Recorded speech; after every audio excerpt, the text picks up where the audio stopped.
Vexame, humilhação, pra mim é a maior humilhação do Brasil, da seleção, após o 7-1. E tem aquela famosa frase: cachorro que late muito não morde. Você não sabe brincar, não desce pro treino. Algumas frases aí que tu já ouviu falar durante a sua vida aí. E aquilo, após aquela declaração do Rafinha, ia bater, ia fazer tudo, ia ganhar, ia marcar gol, acabou não fazendo nada. E obviamente a provocação dos argentinos, com isso a motivação aumentou.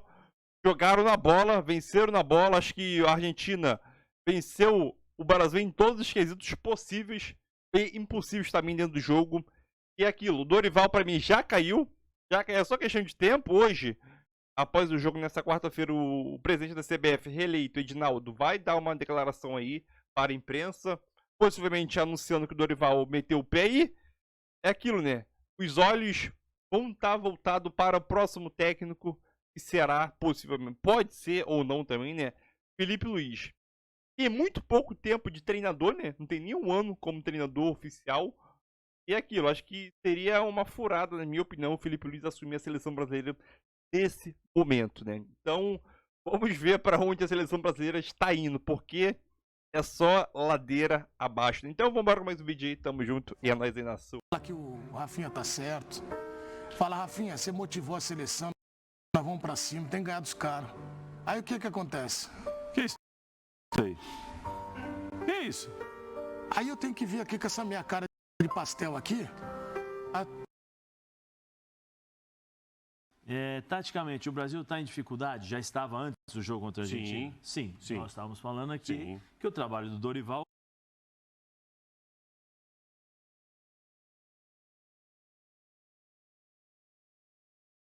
Aí eu acho que é uma questão de entendimento da situação, entendimento daquilo que ele tem nas mãos, entendimento daquilo que foi feito na seleção até agora, até ontem, vamos dizer assim, porque eu acho que o Dorival já está fora.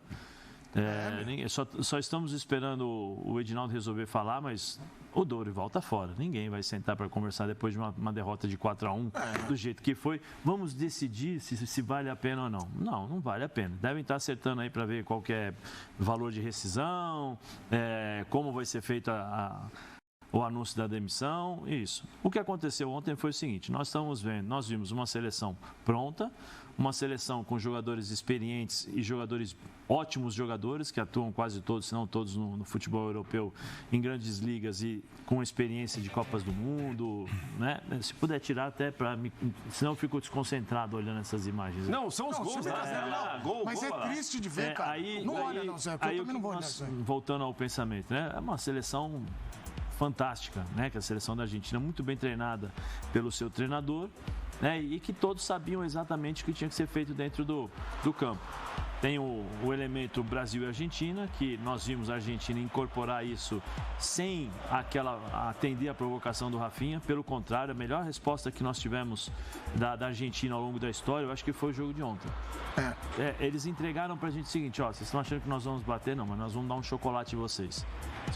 Se tiver o caminhão passando aí, pode passar, pode colocar o caminhão aí, Schlepp aí pra Argentina. Caramba, pode botar tudo. Era muito claro, Edu, era muito simples.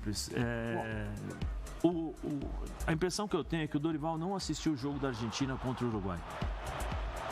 O jogo da Argentina contra o Uruguai, o que a Argentina fez? Mesmo sendo campeã do mundo, mesmo tendo uma equipe formada, mesmo tendo uma equipe já praticamente pronta, a Argentina esperou o Uruguai. A Argentina entregava a bola para o Uruguai e esperava o Uruguai no campo dela. A hora que resolvia fazer a pressão para tentar roubar a bola, roubava a bola, contra-ataque. Roubava a bola e contra-ataque. Eu pergunto, o que o Dorival viu no trabalho da seleção para ele querer marcar pressão o time da Argentina? O Brasil estava em segundo, se eu não me engano, na tabela. Segundo colocado, né? Perdeu. Terceiro, atrás do Equador. Atrás do Equador, né? Desculpa, atrás do Equador da vitória do Equador, né? Com o Valência marcando gols. O Brasil estava em terceiro, não está desesperado para classificação. Peraí, vamos fazer o seguinte: meu time não tem organização tática com a bola, meu time não sabe o que fazer com a bola, meu time não sabe o que fazer sem a bola.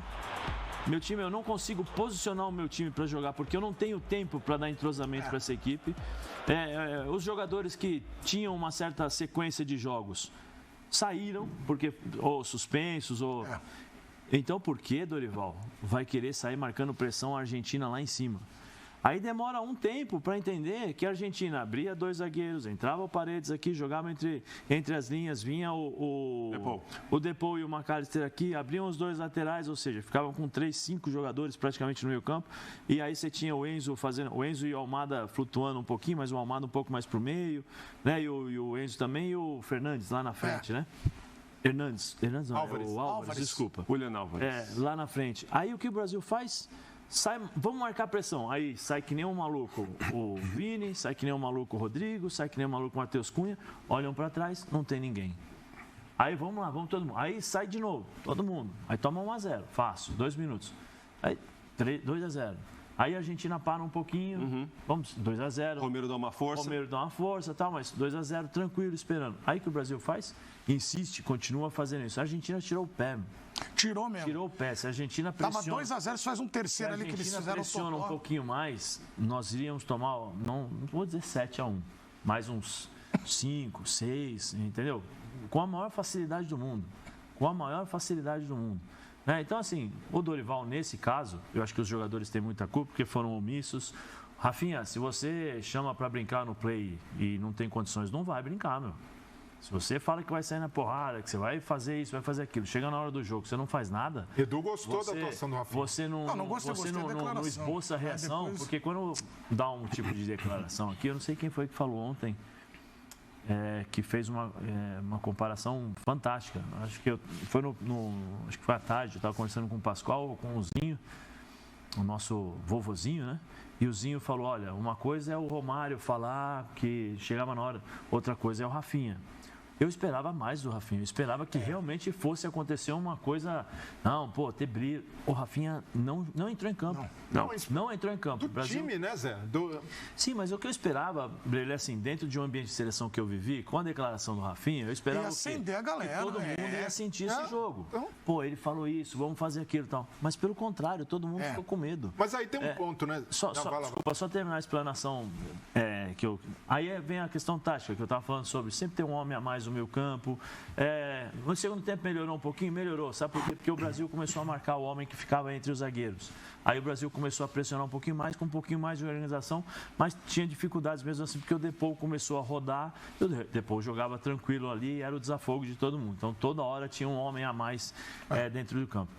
Só que assim, quando a Argentina pegava na bola, você via todo mundo fazer o seguinte, pega a bola, uma aparece aqui, outra aparece ali, toca a bola, sai, toca a bola, vem pra cá, dá a bola aqui pra mim, vamos tocar aqui, ó. O Bubu tá ali, jogava pra um lado, aí o Depou vinha, pegava, aí o McAllister pegava a bola. Tinha uma aproximação muito grande, tinha aproximação, tinha movimentação, tinha tudo, tinha tudo. O Brasil era o seguinte, o Marquinhos pegava na bola, o André ficava parado atrás do jogador.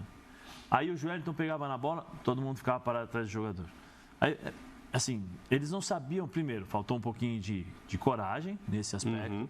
Né? Não vou dizer que, comprometimento, porque tem gel no cabelo, é uma geração... Não, eu não acho vou dizer nada disso, não vou dizer nada disso. Eu acho que faltou faltou muita personalidade para os jogadores, porque nesse jogo você tem que criar na sua cabeça coisas e motivacionais extras, porque se o treinador não te passa o que você tem que fazer, você tem que entender o jogo. Tem que entender o que o jogo pede. E o time brasileiro não entendeu em momento algum. Talvez o Matheus Cunha, que foi o único, eu acho, conseguiu fazer leitura de jogo. Porque ele conseguiu diminuir os espaços, fazer a leitura de jogo. O resto, todos os jogadores perdidos. O Brasil atacava marcação-pressão com 4 jogadores e defendia com 4, às vezes 5 jogadores, 6, porque ficavam os 2 sozinhos, tanto o André como o Joelton ali, contra 6, 7 jogadores da Argentina que jogavam a bola de um lado, jogavam a bola do outro e tal. E eu já venho falando há um bom tempo, Marquinhos não dá mais para ser convocado para a seleção brasileira. Eu já achava isso nas outras Copas e volto a falar. O Marquinhos não é jogador, não tem perfil de seleção brasileira. Ainda mais como capitão. Para ser capitão, você tem que ser líder. Para ser capitão, você tem que chamar a atenção dos seus jogadores. Para ser capitão, você tem que passar algo, uma confiança extra para quem está ao seu lado. Porque, poxa, eu posso confiar. Marquinhos não passa isso. Além de, tecnicamente, fisicamente, deixar muito a desejar. Primeiro gol, falha total do Marquinhos. Ele erra o tempo de bola do Almada, ele não sai. Um giro muito tranquilo. Muito tranquilo, parecia que estava fazendo o aquecimento ali. Aí ele sai, o Almada vira, faz o toque, depois o Julián Álvares teve a sorte também que a bola bateu, tal, sobrou nele. Mas assim, o Brasil ontem foi o retrato daquilo que é a nossa seleção. Uma seleção que não existe, uma seleção que ainda está sendo sei lá, montada, e que o Dorival, e eu gosto do Dorival, porque eu acho que ele fez bons trabalhos, mas o Dorival não sabia e não soube o que fazer ontem e não está sabendo o que fazer na seleção.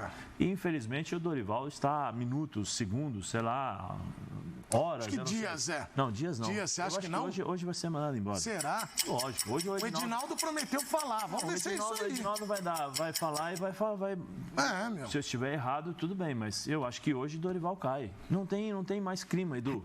Agora, a forma como nós perdemos ontem para a Argentina. Não, para mim é mais ou menos o 7-1. Isso de comportamento. Porque o 7-1 da Alemanha, a Alemanha não tinha tanta. Nós não temos tanta rivalidade com a Alemanha em relação à história. Tem alguns jogos marcantes e tal.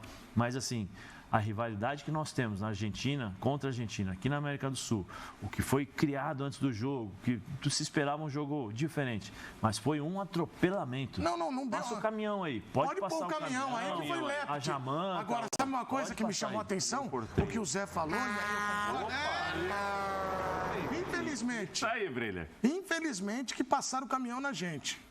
Tem que assumir às vezes, mas na audiência nós estamos bem, isso é a parte. Agora, vocês sabem que eu estou aqui pensando e tem algumas coisas que são sintomáticas. Você olha o campo vai te respondendo. Para mim, tem 2 momentos em que eu vi que não acenderam, como por eu apostei aqui. Falei, o Rafinha vai acender os caras, agora vai o Brasil e tal. Bubu, ontem, o cara brasileiro pegava na bola, tinha 4 em volta dele da Argentina. Aí era uma bafa, tinha um que ia dar uma pernada, o outro ali, o outro roubava a bola. Negócio de left. O argentino pegava a bola, aí todo mundo fazia, ó o Depão, o carteado dele, olha como ele bate na bola. E o Brasil não marcava, não aproximava. E a outra, eu vou voltar nesse assunto. O Rafinha, seleção, o Rafinha foi o cara que falou e acendeu os caras. Você não pode criticar o Rafinha, que eu defendi. Aí na hora que o cara tá saindo pro intervalo, vocês já viram como a Argentina sai pro intervalo? Fica todo mundo faz o bolo e sai todo mundo. Vocês sabiam que iam pra cima do Rafinha, o Dibu sai do gol e atropela o cara aqui. Na hora da confusão, os caras viram pra lá. Tem que ir no bolo, cara. Parece que o Brasil meio que ontem não tinha lá, foi jogar um jogo de, sabe? Aí os caras pensaram, o Rafinha arrumou o problema, se vira aí. Não pode ser. Mas ele... Não, o Bubu falava aqui, e ontem eu fiquei pistola também com a previsão do Bubu, mas olha, de uma maneira ou outra, por uma maneira até psicodélica, as coisas vão acontecendo. Você falou que é da Argentina, falou que o Pedro Ivo ia ter trabalho pra caramba. Falou mesmo. Encontrei a Vitória aqui que tava lá trabalhando também, que tadinha, tá cansada pra caramba e vai continuar trabalhando. Porque a tendência é essa que o Zé falou de mudança. Então você já apostava, né, até na questão do ambiente, do ânimo que a Argentina ia atropelar, agora é fácil, né? Que você é engenheiro de obra pronta, mas você já tinha visto. Eu venho do futuro, né? Então tem essa vantagem. Você já tinha projetado tal como arquiteto do futebol. Boa tarde e boa recuperação para você. Você está adorando que eu vim aqui de fora. Olá, os companheiros da Fã de Esporte. Eu tenho algumas teses e às vezes alguns preconceitos no futebol. Por exemplo, quando tem goleada sofrida por time grande em clássico, para mim, a culpa é praticamente quase que toda do treinador. Então, assim, para mim. Você fala isso sempre. Para não ficar falando aqui, de bastidores, o Edinaldo foi reeleito, problemas crônicos, históricos da politicagem brasileira, sempre teve. O Brasil foi pentacampeão do mundo, sempre foi uma bagunça. Nunca foi o calendário sempre foi uma zona. Sempre teve razão nisso. Sacanagem, politicagem, corrupção. Então, vamos falar dentro do campo, falar de bola. Mas nós temos que falar dele também. Então, o Dorival, ontem, tem uma culpa gigantesca. O Dorival tem uma noite em que ele errou tudo. Nossa. Escalação, eu acho que essa derrota, por exemplo, eu acompanho futebol desde pra valer os anos 80, né? Eu era muito garotinho, nos anos 70, eu não tinha muita consciência das coisas que aconteciam. Eu lembro do Brasil ter tomado 4-0 do Chile, Copa América de 87, Letelier, aquele time, acho que pouca gente aqui vai lembrar. Foi a primeira vez que eu vi o Brasil tomar de 4. Porque eu cresci com o imaginário, eu vim de uma geração pós-tri de 70, que desfrutou de seleções que, quando não ganhava a Copa, saía invicto na Argentina. Não saiu de 78, não perdeu. Em 74 tomou um baile da Holanda, mas ali, fala, um time espetacular. 82, 86, o Brasil perdeu as Copas, mas saiu reverenciado, aplaudido, sabe? Futebol lindo, maravilhoso, criando chance. Você sai de uma Copa 3-2, Oscar para a Itália em 82, o Oscar cabeceando, tirando a bola em cima da linha, reclamação de pênalti no Zico, rasgaram a camisa dele, entendeu? Você sai ali com uma sensação, cara, nosso time era muito bom por um pecado ali, um detalhezinho e tal, que a gente saiu invicto em 86, só tomou um gol que foi aquele da França que foi para os pênaltis. Assim, o Brasil, ele botava um medo, um respeito, e quem era brasileiro tinha uma confiança na seleção que sofrer goleada ou papelão era coisa raríssima. Então eu lembro, em 87, 4-0, aí teve uma certa desculpinha. O Brasil não dá muita importância para a Copa América, é uma ótima geração chilena, os caras jogaram a vida lá, então foi meio que uma coisa estapafúrdia. Em 89 o Brasil tomou conta da Dinamarca, já era o Lazzaroni treinador. Foi a segunda vez que vieram. Só que aí você fala, é amistoso, não vale nada, jogo lá no frio europeu, a Dinamarca tem uma geração também especial, foi um acidente. Até chegar ao 7-1. E ontem era para ter sido 7-1. Você vê o número de chances criadas, situações, a Argentina tirando o pé ou não sei e tal. A Argentina sem o Messi.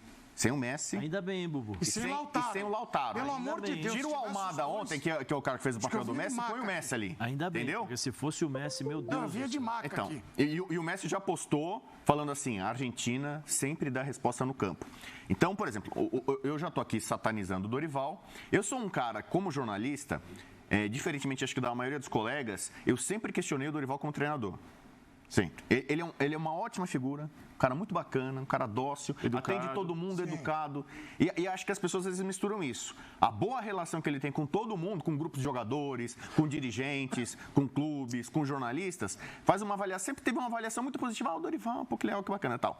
Só que assim, o Dorival, ele já tem mais de 20 anos que ele treina grandes equipes. Muitas vezes ele assumiu o papel de bombeiro, tirar time de zona do rebaixamento, subir da Série B para a Série A e tal. Mas ele só tinha tido um título de expressão até os últimos 2 anos, que era o Santos, a Copa do Brasil 2010. Que é o grande trabalho da carreira dele. Que era uma Copa do Brasil esvaziada, não tinha os times da Libertadores, tanto que afinal foi Santos e Vitória. Isso. Né, sem tirar o mérito. E ele tinha lá Neymar, Ganso e Robinho ainda naquela época. Robinho ainda dando uma lenha para queimar, sem tirar o mérito do Dorival. Aí ele viveu até assumir o Flamengo e ganhar 2 títulos, e depois com o São Paulo a Copa do Brasil. Ele não tinha um currículo muito vitorioso para ser colocado como técnico na seleção. Para mim, o Dorival chegou à seleção por falta de opção. Você vai voltar atrás e voltar no Tite? Eu já tô vendo muito coleguinha aí já. Ai, que saudade do Tite. Com o Tite não tomava muito gol. 45 pontos, Rodrigo Bueno. 45 pontos. Isso é verdade, mas assim... Mas você quer voltar pro Tite ou você quer ir pro Guardiola? Você quer ir pro Ancelotti? Calma, você quer ir para o Klopp? O Klopp hoje não é mais técnico, vira diretor. Faz um bom projeto, o cara aceita. Pode ser o Guardiola, o Ancelotti. Mas quem garante então, por exemplo, a gente já deu chance pro Mano Menezes, Fernando Diniz. O Tite teve 2 Copas do Mundo, um trabalho de 6 anos. 6 anos. Também não dá pra dizer que... O Dunga teve 2 trabalhos diferentes. O primeiro trabalho do Dunga foi muito parecido com o do Tite. Ah, não, mas não dá. O Dunga é turrão, briga o pau com todo mundo, se dá mal com a imprensa. O Tite era o contrário, né? Era o politicamente correto, o bonzinho, não sei o que tal, gestor. Então, assim, já testamos, praticamente esgotamos quase todos os técnicos brasileiros. Tanto que agora, o Dorival vai cair, porque assim, como eu falei, goleada em clássico, perder para rival, ser humilhado por rival, o técnico tem culpa. A geração não é tão boa, não sei, nessa hora não dá para discutir isso.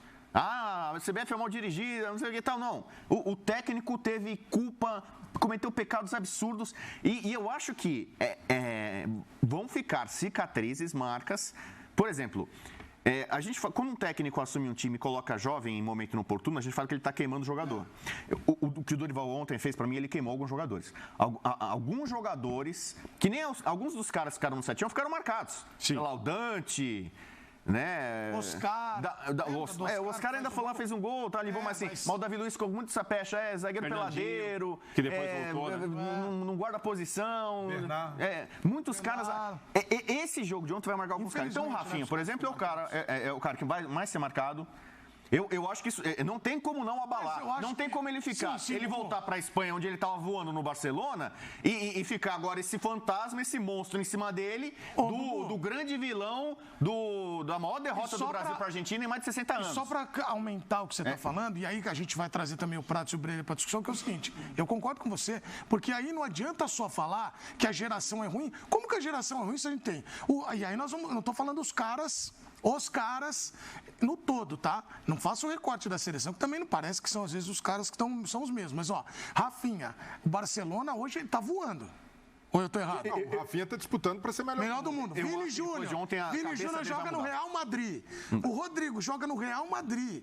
Cara, a gente tem os caras que jogam nos grandes times. Um é treinado pelo Hans Flick, um é treinado pelo Ancelotti. Aí que o grande lance é o treinador. Então, por exemplo, o Rafinha é o grande exemplo. Eu não sei o que vai acontecer com o Rafinha daqui para frente.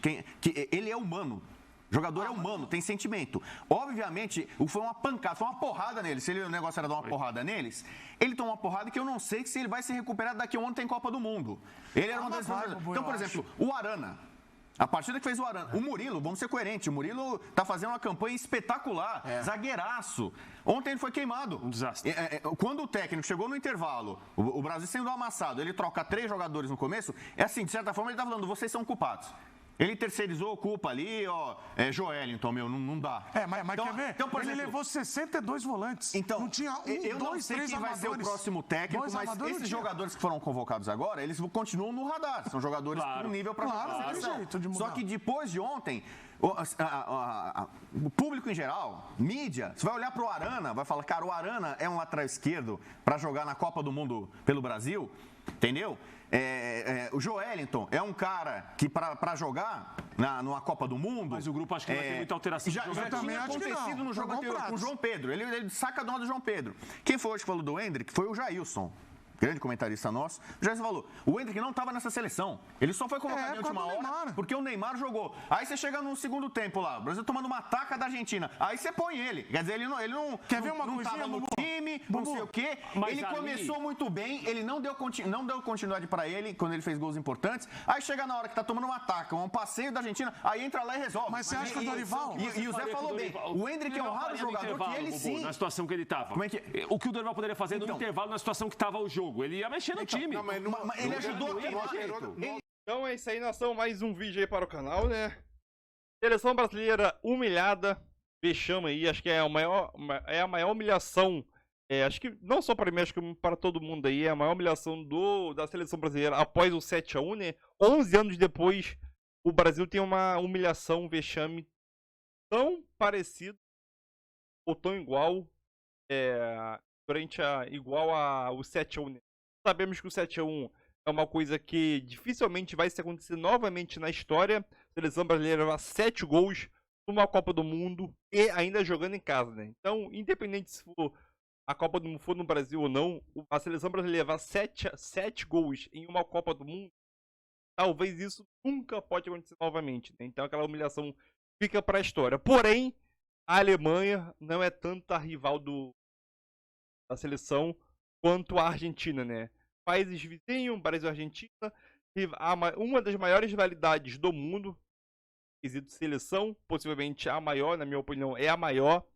E após várias provocação do lado do Brasil, do lado do Rafinha, falando que ia bater, falando que ia fazer gol lá, falando que ia jogo, sei lá o que, chega na hora, não faz. Então, é aquilo, o entrevistador que era o Romário, ele provocava, ele fazia. Cristiano Ronaldo provocava e fazia. Então Messi não era o estilo dele de provocar, mas geralmente ele falava nos bastidores do Barcelona ou da seleção também e fazia. Então são poucos caras que tem cunhão, tem tamanho para poder provocar o clube ou a seleção antes do jogo e fazer dentro de campo, né? São poucos jogadores na história que isso acontece. E o Rafinha, sabemos que não é um cara dele. Vive um excelente momento no Barcelona, mas na seleção, quando o coletivo não tá bem, o individual do jogador não aparece. Isso ficou demonstrado durante o jogo do Brasil contra a Argentina, né? A Argentina, uma seleção já estruturada, campeão da Copa América, campeão da Copa do Mundo recentemente, campeão da finalíssima junto com a Itália, se não me engano, né? Acho que foi a Itália. Então é aquilo. A seleção brasileira foi amassada do minuto 0 ao minuto 90, mais os acréscimos aí. Então é aquilo. Iniciou o jogo, 4 minutos de jogo, 1-0. 10 minutos de jogo, 12 minutos, se não me engano, 2-0. Eu sinceramente pensava que seria uma goleada histórica. E foi 4-1. É uma goleada histórica pela rivalidade que ambas as seleções têm na história. E principalmente pelos seus principais jogadores, né? Os 2 maiores jogadores de todos os tempos pertencem a Brasil e Argentina, né? Maradona, Pelé, Messi também pode ser incluído também nessa situação aí. Então é aquilo. É uma rivalidade que passa do nível estratosférico. A rivalidade que se encontra aqui na América do Sul entre Brasil e Argentina. Porém, o que se foi demonstrado em campo, uma Argentina já pronta, a Argentina que tem jogadores experientes, joga nos principais clubes do futebol europeu. Os jogadores sabem o que tem que fazer, um trabalho já consolidado, já efetivado por conquistas e sempre sem seu principal jogador, que era o Lionel Messi, e o Lautaro, podemos dizer, ele no ataque, que está vivendo um excelente momento na Inter, mas o Julián Álvares, ex-River Plate e City, agora no Atlético de Madrid, vivendo um excelente momento, né? Podemos dizer que é um dos melhores momentos da carreira do jogador, jovem jogador, atacante, e a seleção brasileira foi amassada. Acho que muitos torcedores pediam, exemplo, o Murilo, do Nottingham, que joga muito bem lá no Nottingham, num time pequeno. Obviamente não é um time que propõe jogo, mas está vivendo uma excelente fase agora, nessa temporada do Campeonato Inglês, ali no G4, se não me engano. Porém, Murilo foi um desastre na seleção. Pelo menos 3 gols, os 3 iniciais foram culpa dele. Arana, pelo amor de Deus, improvisa alguém ali, meu filho, mas o Arana não dá. Wesley também não foi bem, acho que o coletivo inteiro não foi bem. Então é aquilo. Quando o coletivo não tá bom, o coletivo não tem tratamento, o individual não sai. E é isso que acontece com o Vinícius Júnior, Rafinha, Rodrigo, que foi substituído. Quando o coletivo não tá bem, o individual acaba não se sobressaindo. Tamo junto, é nóis aí.